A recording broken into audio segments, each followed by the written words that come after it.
आपकी दया से राणा साहब मेरी बिटिया सुहागन बन गई। हम यही सुनना चाहते थे। राणा साहब ये दोनों आपका आशीर्वाद लेने आए हैं। जाओ बेटी। बस जीते रहो जीते रहो। जब कभी हमारी जरूरत पड़े तो यहाँ के दरवाजे हमेशा खुले मिलेंगे। आपका घर घर नहीं है राणा साहब, गरीबों और कमजोरों की वो चौखट है जहां से कभी कोई खाली हाथ वापस नहीं गया। इस देवता के चरण छू बेटा, इन्हीं की कृपा से तू मुझ जैसे अपाहिज का बेटा आज बीएससी हो गया। हमें देवता मत कहो बाबा, हमें अमीरों की ताकत का नहीं गरीबों की कमजोरी का एहसास है। और फिर देवता तकदीर बनाते हैं जो उनके हाथ में है, हम तो सिर्फ तदबीर बताते हैं। रघु तुम सिद्धार्थ इंडस्ट्रीज में फोन कर दो, कल सुबह वहां जाकर नौकरी शुरू कर देना। और राणा साहब इंटरव्यू? हमारे फोन के बाद इंटरव्यू नहीं होता, लेटर ऑफ अपॉइंटमेंट सीधा मिलता है। गोवर्धन सेठ आए हुए हैं, कॉन्फ्रेंस रूम में उन्हें बिठा दिया गया है। बैठो बैठो।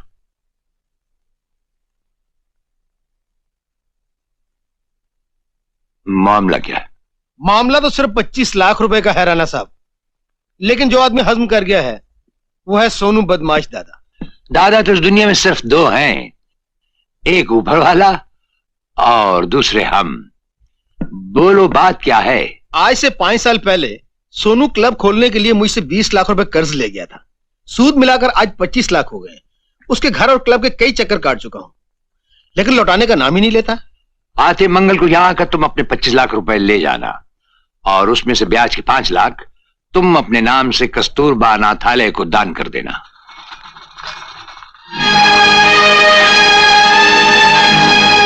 सोनू को उठा लाओ। राणा साहब आप अच्छी तरह जानते हैं कि हमारी डीके से बरसों पुरानी दुश्मनी है। जी हाँ यही। और हम ये भी जानते हैं कि डीके और उसका दूसरा भाई रिक्कू दोनों एक दूसरे के साथ मिलकर काम करते हैं और उनका तीसरा भाई सोनू अपने भाइयों के बलबूते पर सेठ गोवर्धन दास के 25 लाख रुपए हजम कर गया।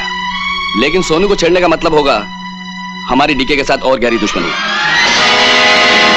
दुश्मनी और दोस्ती अगर गाड़ी ना हो तो उसमें कोई रंग नहीं आता चिंगू।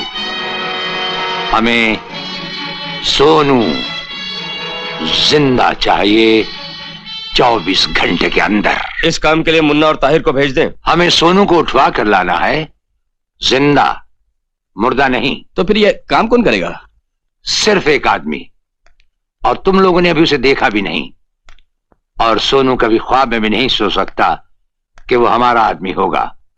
कुछ ही दिनों से वो हमारे साथ काम कर रहा है, निहायत चुस्त, चालाक और फुर्तीला। राणा?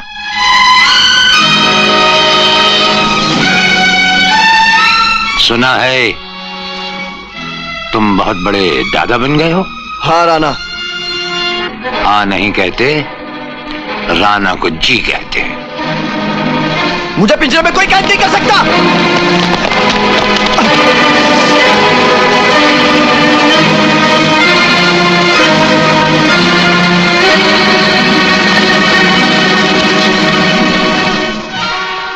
पिंजरा तो वो है जहां से हमने तुम्हें मंगवाया था।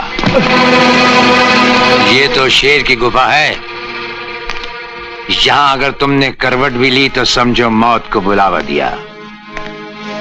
हमारी सुनो, आज रात अपनी आवाज को अपने सीने में घोंट लो और कल सुबह का इंतजार करो, जब तुम्हारे चीखें सुनकर शायद समंदर भी थर्रा उठे।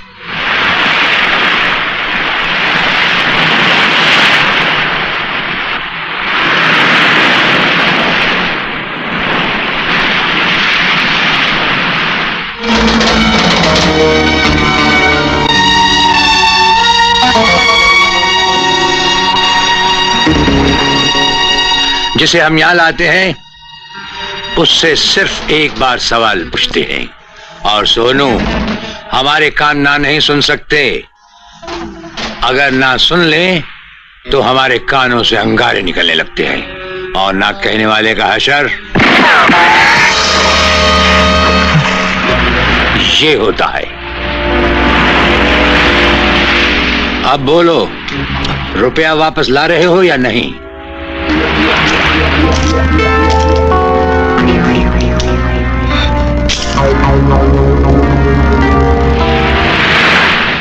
नहीं राणा साहब, मैं आज ही पैसे लौटा दूंगा, आज ही पैसे लौटा दूंगा मैं। खोल दो इसे। ये कुछ रुपए तुम्हारा इनाम। इनाम कैसा? मैंने तो आपका दिया हुआ हुक्म और अपना फर्ज अदा किया है, लेकिन सोनू ने अभी तक। यही ना कि रुपए नहीं भेजे। जी। जाए, एक बात और याद रखना, मौत का खौफ आम आदमी की बहुत बड़ी कमजोरी है, और यही खौफ सोनू को रुपया भेजने पर मजबूर कर देगा। सोनू ने रुपए भिजवा दिए राणा साहब।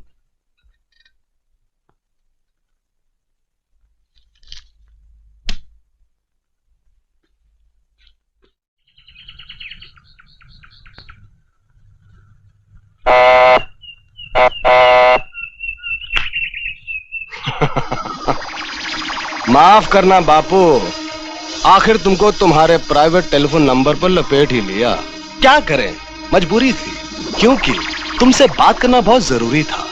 सुना है कि वर्सोवा बीच पर 20 लाख का माल पुलिस पकड़ेगी, और पुलिस को लपेटे में डालकर दूसरी तरफ से तुम 2 करोड़ का माल हजम कर जाओगे। ना बापू ना, ऐसा मत करना, क्योंकि पिछले महीने तुमने हमारा 1 करोड़ का माल लपेट लिया था। अब हमारी बारी है। हम कुत्तों से बात नहीं करते। शेर की दहाड़ तो पहचानते हो ना राणा? ठीक है, बोटियां नोचने वाला गीदड़ गला फाड़ने से शेर नहीं बन जाता। राणा, डीके ईंट का जवाब पत्थर से देना जानता है। बिना बताए मिलावट की जाती है, माल नहीं उठवाया जाता। इसलिए पहले इत्तला दे रहा हूं कि 20 लाख का माल पुलिस को मिलेगा और 2 करोड़ का मैं ले जाऊंगा। राणा का माल तो बड़ी शान से राणा तक पहुंचेगा डीके। ले जाने की बात तो भूल जाओ। अगर तुमने गलती से उसे कहीं देख भी लिया तो हम तुम्हें ऐसी मौत मारेंगे, तुम्हारी आने वाली नस्लों की नींद भी उस मौत के खौफ से उड़ जाएगी।